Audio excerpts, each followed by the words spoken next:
The Fall of the House of Usher by Edgar Allan Poe. During the whole of a dull, dark, and soundless day in the autumn of the year, when the clouds hung oppressively low in the heavens, I had been passing alone, on horseback, through a singularly dreary tract of country, and at length found myself, as the shades of the evening drew on, within view of the melancholy house of Usher. I know not how it was, but with the first glimpse of the building, a sense of insufferable gloom pervaded my spirit. I say insufferable, for the feeling was unrelieved by any of that half-pleasurable, because poetic, sentiment with which the mind usually receives even the sternest natural images of the desolate or terrible. I looked upon the scene before me, upon the mere house, and the simple landscape features of the domain, upon the bleak walls, upon the vacant eye-like windows, upon a few rank sedges, and upon a few white trunks of decayed trees, with an utter depression of soul which I can compare to no earthly sensation more properly than to the after-dream of the reveller upon opium, the bitter lapse into everyday life, the hideous dropping off of the veil. There was an iciness, a sinking, a thickening of the heart, an unredeemed dreariness of thought which no goading of the imagination could torture into aught of the sublime. What was it, I paused to think, what was it that so unnerved me in the contemplation of the house of Usher? It was a mystery all insoluble, nor could I grapple with the shadowy fancies that crowded upon me as I pondered. I was forced to fall back upon the unsatisfactory conclusion that while, beyond doubt, there are combinations of very simple natural objects which have the power of thus affecting us, still the analysis of this power lies among considerations beyond our depth. It was possible, I reflected, that a mere different arrangement of the particulars of the scene, even the details of the picture, would be sufficient to modify or perhaps annihilate its capacity for sorrowful expression, and, acting upon this idea, I reined my horse to the precipitous brink of a black and lurid tarn that lay in unruffled luster by the dwelling and gazed down, but with a shudder even more thrilling than before, upon the remodeled and inverted images of the gray sedge and the ghastly tree stems in the vacant and eye-like windows. Nevertheless, in this mansion of gloom I now proposed to myself a sojourn of some weeks. Its proprietor, Roderick Usher, had been one of my boon companions in boyhood, but many years had elapsed since our last meeting. A letter, however, had lately reached me in a distant part of the country, a letter from him, which, in its wildly importunate nature, had admitted of no other than a personal reply. The manuscript gave evidence of a nervous agitation. The writer spoke of acute bodily illness, of a mental disorder which oppressed him, and of an earnest desire to see me as his best, and indeed his only personal friend, with a view of attempting, by the cheerfulness of my society, some alleviation of his malady. It was the manner in which all this, and much more, was said, the apparent heart that went with his request, which allowed me no room for hesitation. I accordingly obeyed forthwith what I still considered a very singular summons. Although as boys we had been even intimate associates, yet I really knew little of my friend. His reserve had always been excessive and habitual. I was aware, however, that his very ancient family had been noted, time out of mind, for a peculiar sensibility of temperament, displaying itself through long ages in many works of exalted art, and manifested of late in repeated deeds of munificent yet unobtrusive charity, as well as in a passionate devotion to the intricacies, perhaps even more than to the orthodox and easily recognizable beauties of musical science. I had learned, too, the very remarkable fact that the stem of the Usher race, all time honored as it was, had put forth at no period any enduring branch. In other words, that the entire family lay in the direct line of descent, and had always, with very trifling and very temporary variations, so lain. It was this deficiency I considered, while running over in thought the perfect keeping of the character of the premises with the accredited character of the peoples, and while speculating upon the possible influence which the one, in the long lapse of centuries, might have exercised upon the other. It was this deficiency, perhaps, of all collateral issue, and the consequent undeviating transmission, from sire to son, of the patrimony with the name, which had at length, so identified the two as to merge the original title of the estate in the quaint and equivocal appellations of the House of Usher, an appellation which seemed to include, in the minds of the peasantry who used it, both the family and the family mansion. I had said that the sole effect of my somewhat childish experiment, that of looking down within the tarn, had been to deepen the first singular impression. There can be no doubt that the consciousness of the rapid increase of my superstition, for why should I not term it, served mainly to accelerate the increase itself. Such, I had long known, is the paradoxical law of all sentiments having terror as a basis, and it might have been for this reason only, that, when I again uplifted my eyes to the house itself from its image in the pool, that I grew in my mind a strange fancy, a fancy so ridiculous indeed, that I but mention it to show the vivid force of sensations which oppress me.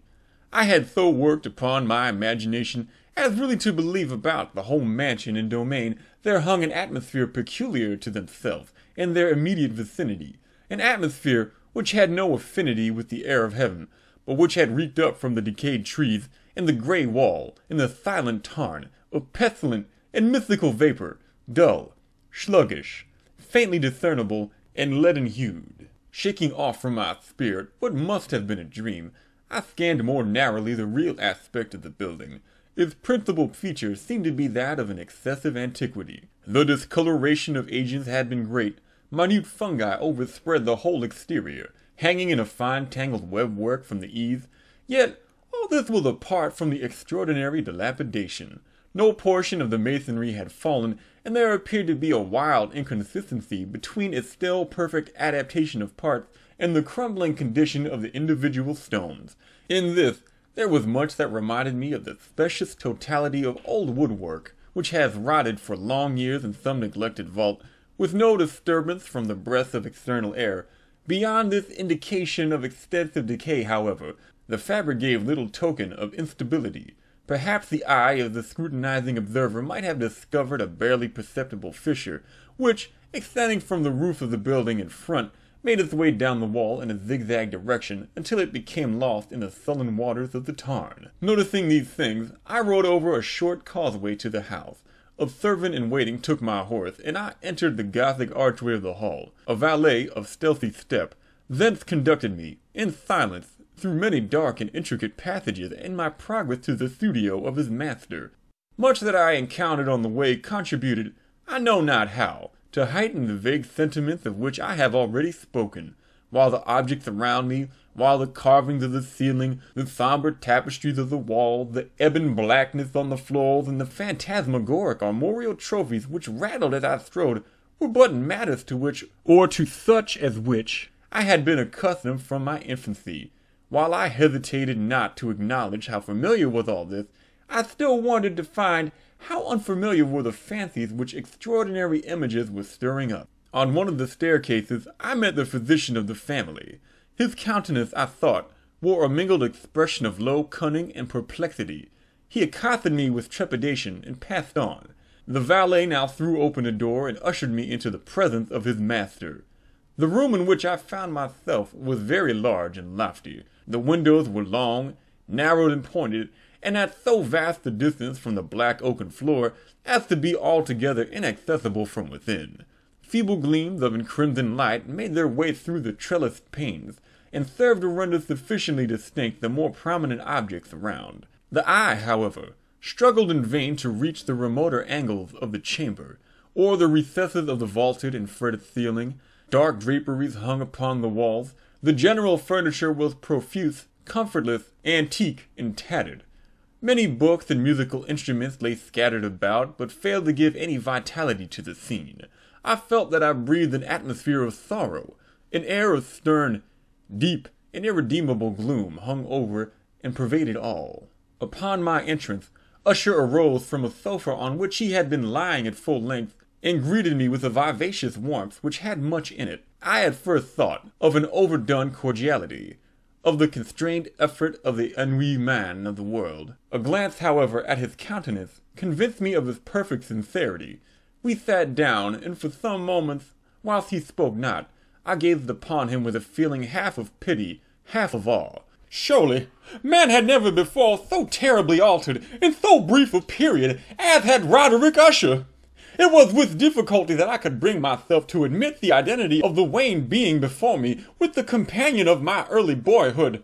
Yet the character of his face had been at all times remarkable, a cadaverousness of complexion, an eye large, liquid and luminous beyond comparison, lips somewhat thin and very pallid, but of surpassingly beautiful curve, a nose of delicate Hebrew model, but with a breadth of nostril unusual in similar formations, a finely molded chin, speaking in its want of prominence, of a want of moral energy, hair of a more than web-like softness and tenuity. These features, with an inordinate expression above the regions of the temple, made up altogether a countenance not easily to be forgotten.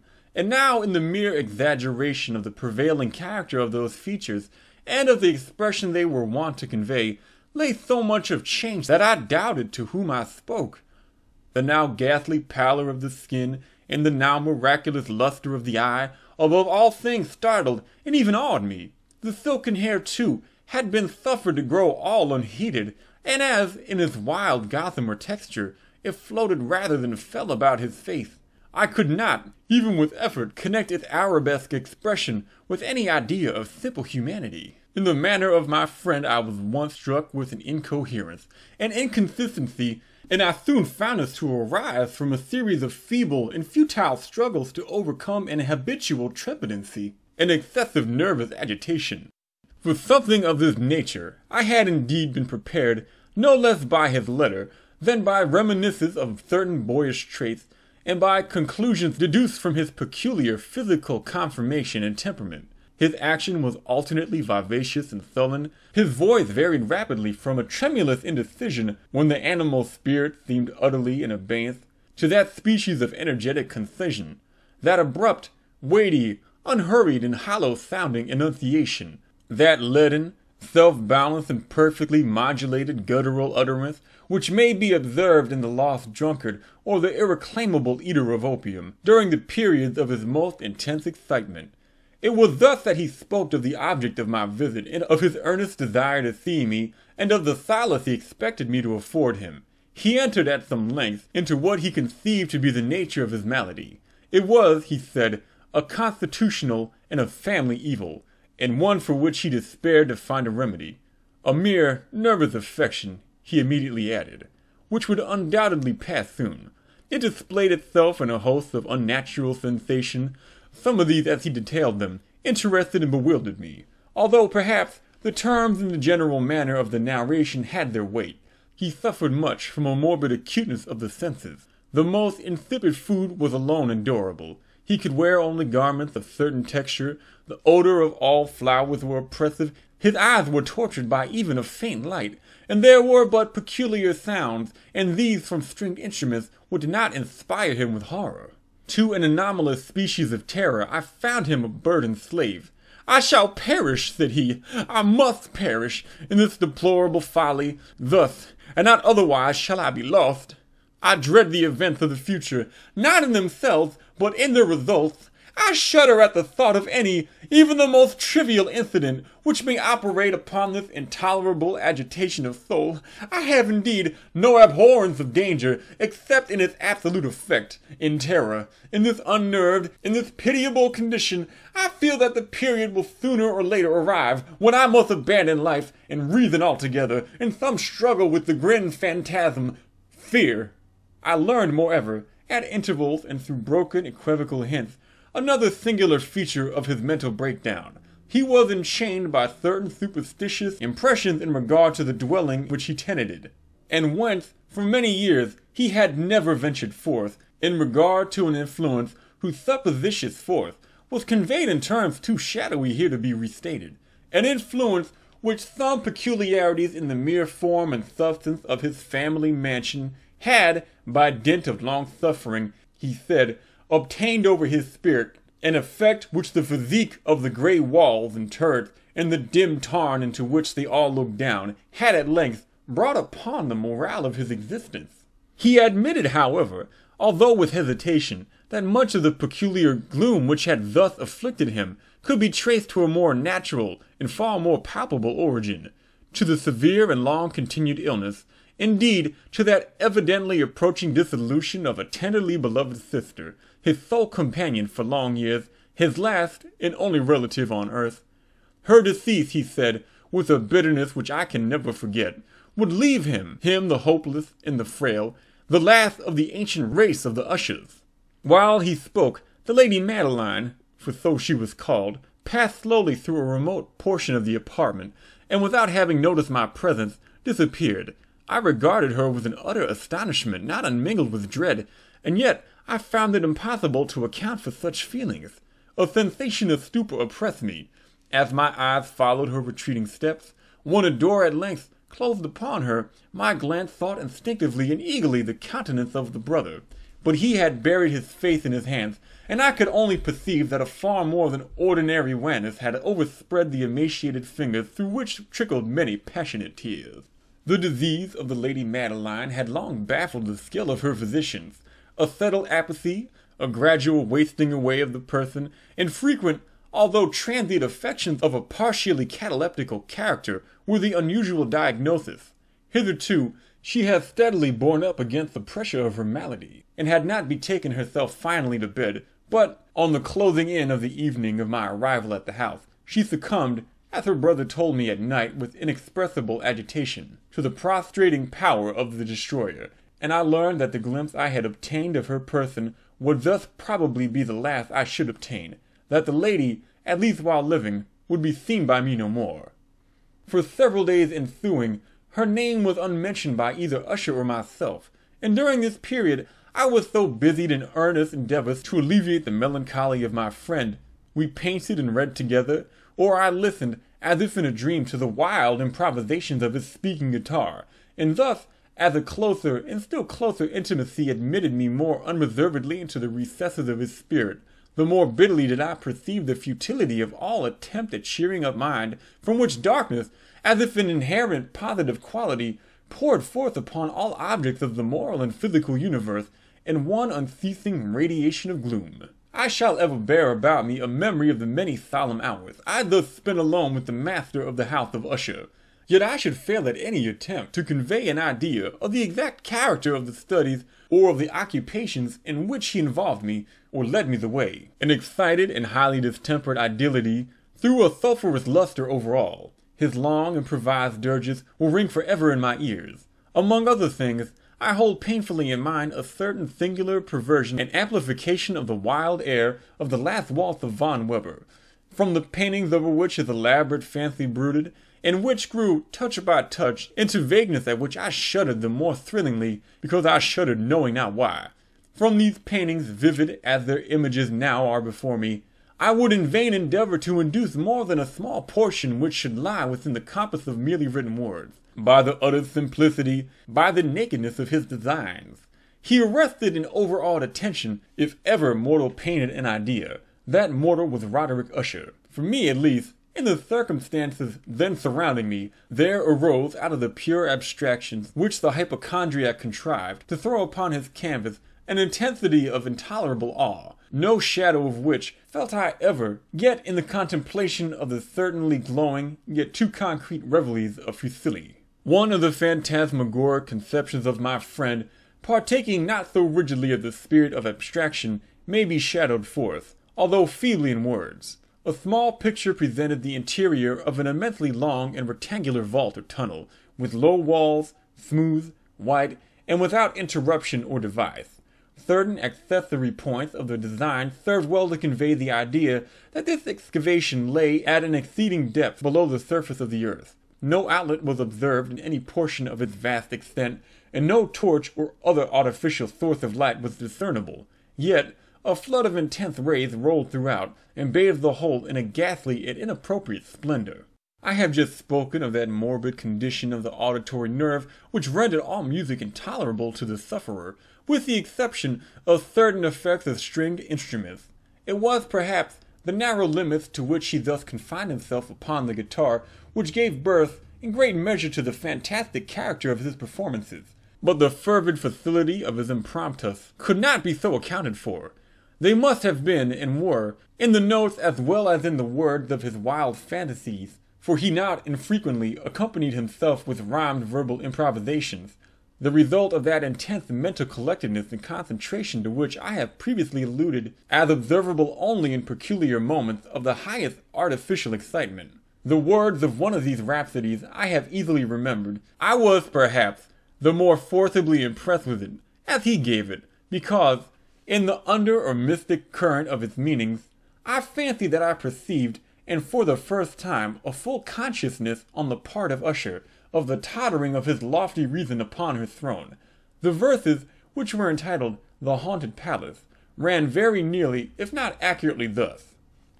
In the greenest of our valleys, by good angels tenanted, once a fair and stately palace, radiant palace, reared its head. In the monarch thought's dominion, it stood there.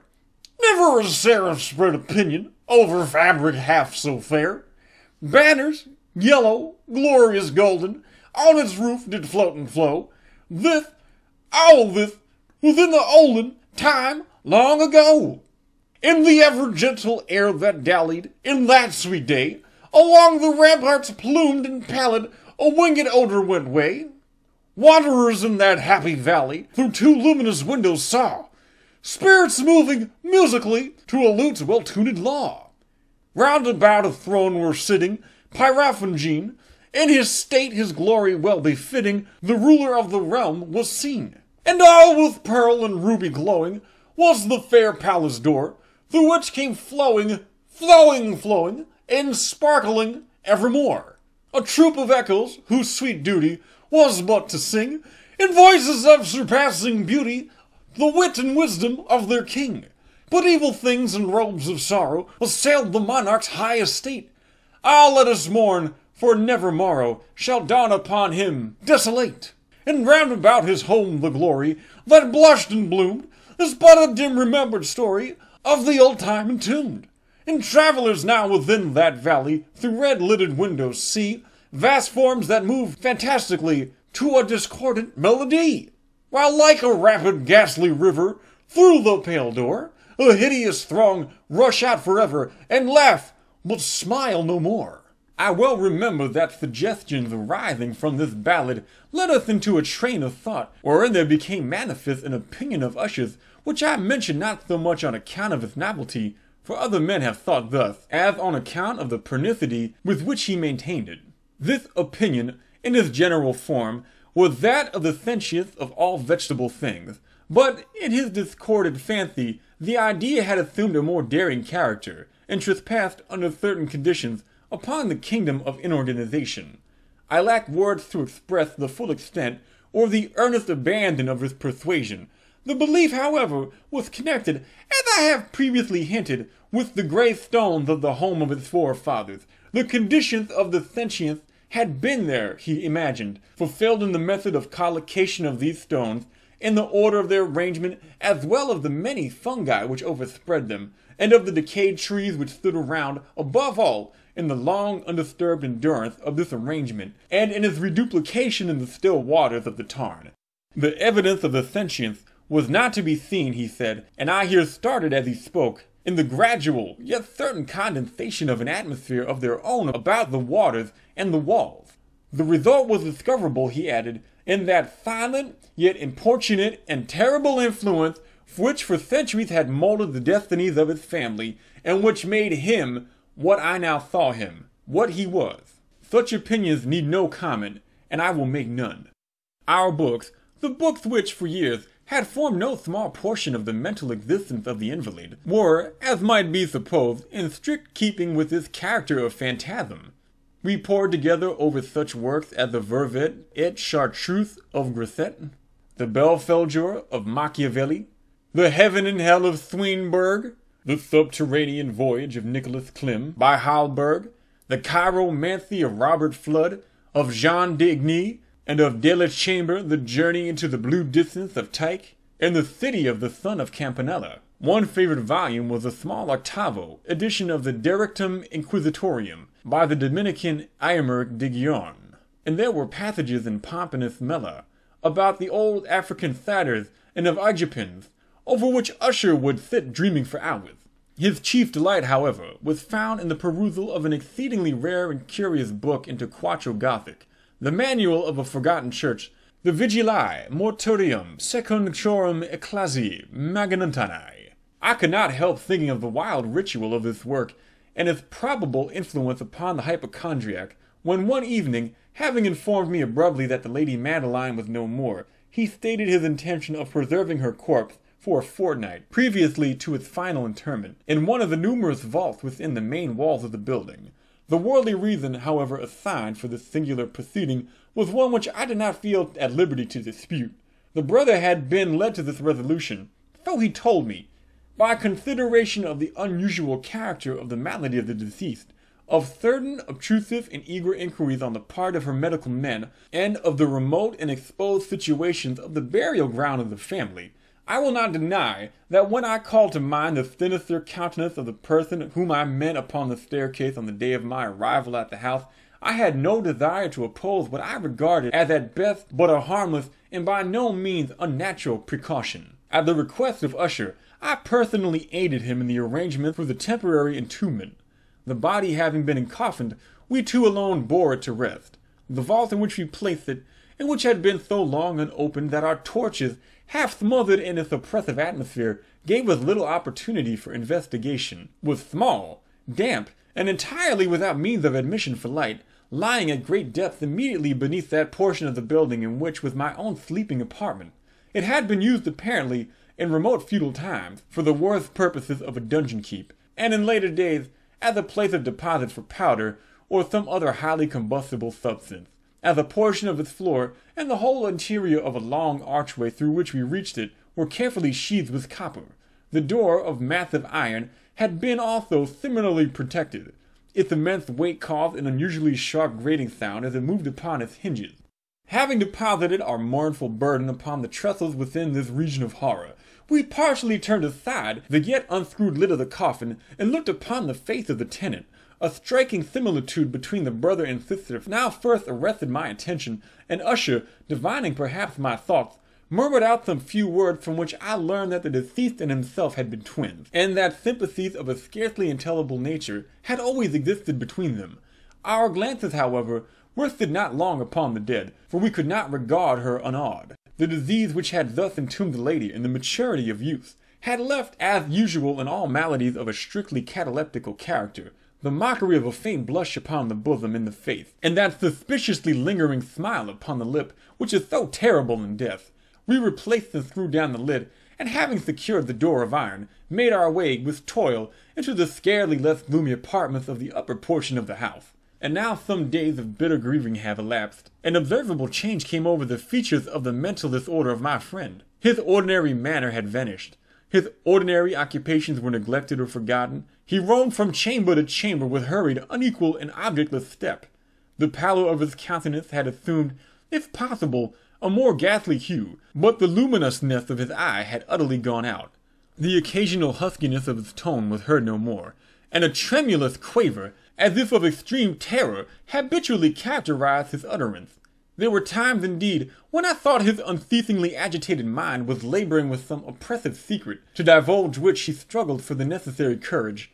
At times, again, I was obliged to resolve all into the mere, inexplicable vagaries of madness, for I beheld him gazing upon vacancy for long hours, in an attitude of the profoundest attention, as if listening to some imaginary sound. It was no wonder that his condition terrified, that it infected me. I felt creeping upon me by slow and yet certain degrees the wild influences of his own fantastic yet impressive superstitions. It was especially upon retiring to bed late at night on the 7th or 8th day after the placing of Lady Madeline within the dungeon that I experienced the full power of such feelings. Sleep came not near my couch. While the hours waned and waned away, I struggled to reason off the nervousness which had dominion over me. I endeavored to believe that much, if not all of what I felt was due to the bewildering influence of the gloomy furniture of the room, of the dark and tattered draperies, which, tortured into motion by the breath of a rising tempest, swayed fitfully to and fro upon the walls, and rustled uneasily about the decorations of the bed. But my efforts were fruitless.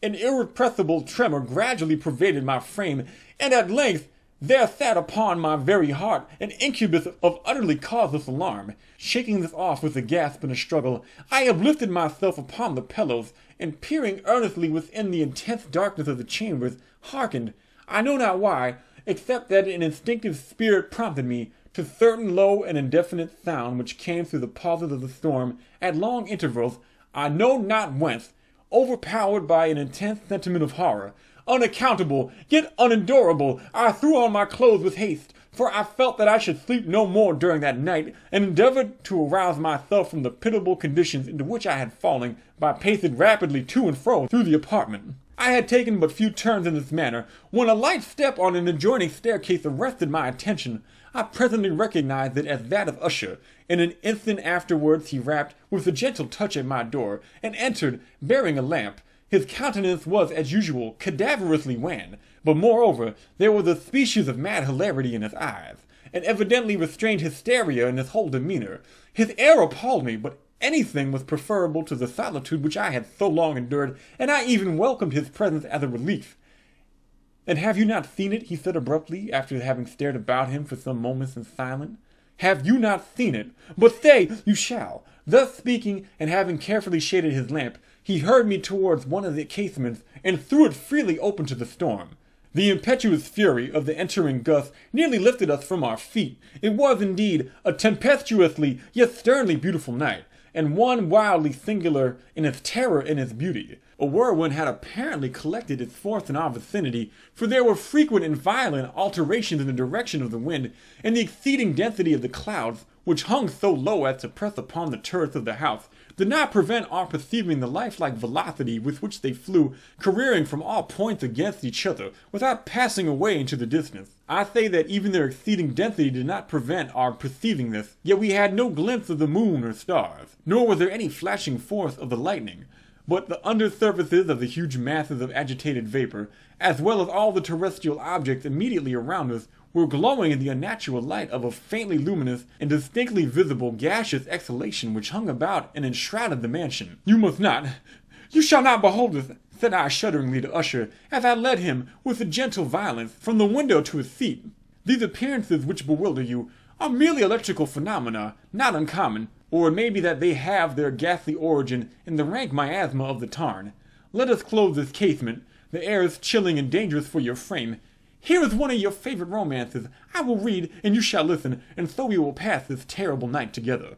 The antique volume which I had taken up was the Mad Tryst of Sir Lancelot Canning, but I had called it a favorite of Usher's more in sad jest than in earnest, for in truth there is little in its uncouth and unimaginative prolixity which could have had interest for the lofty and spiritual ideality of my friend. It was, however, the only book immediately at hand, and I indulged a vague hope that the excitement which now agitated the hypochondriac might find relief, for the history of mental disorder is full of similar anomalies, and even the extremeness of the folly for which I should read. Could I have judged, indeed, by the wild, overstrained air of vivacity with which he hearkened, or apparently hearkened to the words of the tale, I might have congratulated myself upon the success of my design. I had arrived at that well-known portion of the story, where Ethelred, the hero of the tryst, having sought in vain for peaceable admission into the dwelling of the hermit, proceeds to make good an entrance by force. Here it will be remembered, the words of the narration run thus. And Ethelred, who was by nature of a doughty heart, and who was now mighty withal, on account of the powerfulness of the wine which he had drunken, waited no longer to hold parley with the hermit, who, in sooth, was of an obstinate and maliceful turn, but feeling the rein upon his shoulders, and fearing the rising of the tempest, uplifted his mace outright, and with blows made quickly room in the plankings of the door for his gauntleted hand, and now pulling therewith sturdily, he so cracked and ripped, and tore all asunder, and the noise of the dry and hollow-sounding wood alarummed and reverberated throughout the forest.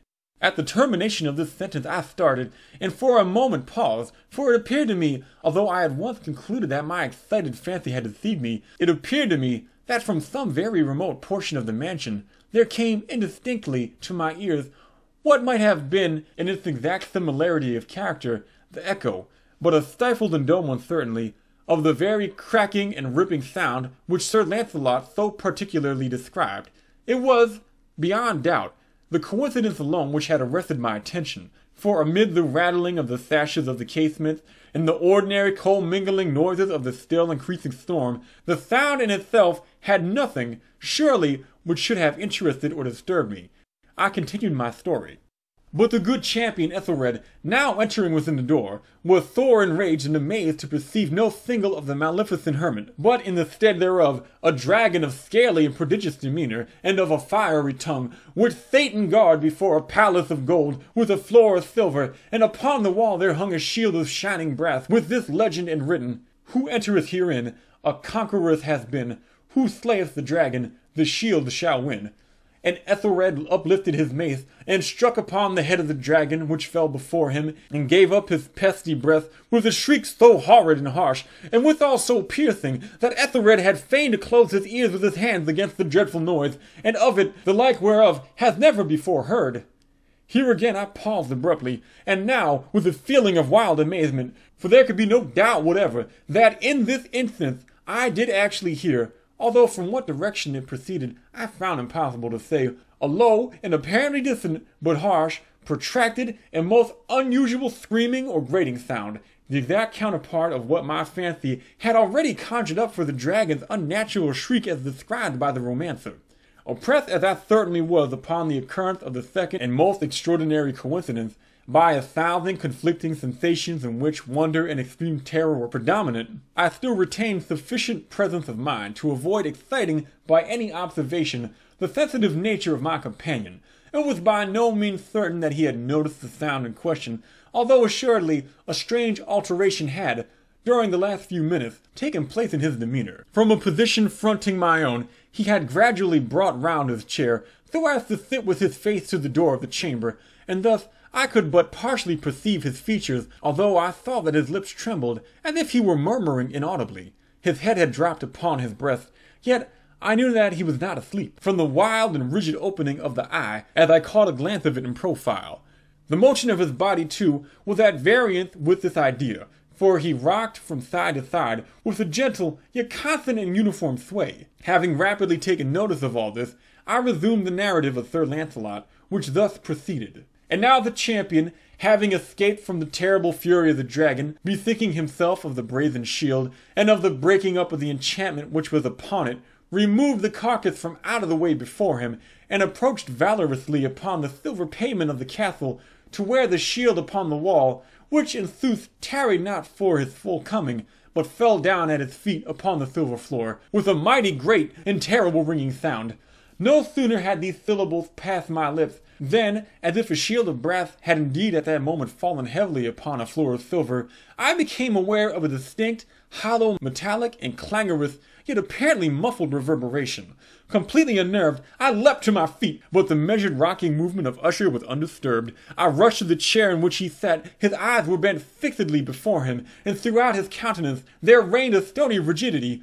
But as I placed my hand upon his shoulder, there came a strong shudder over his whole person, a sickly smile quivered about his lips, and I saw that he spoke in a low, hurried, and gibbering murmur, as if unconscious of my presence. Bending closely over him, I at length drank in the hideous import of his words. "Not hear it? Yes, I hear it, and I have heard it.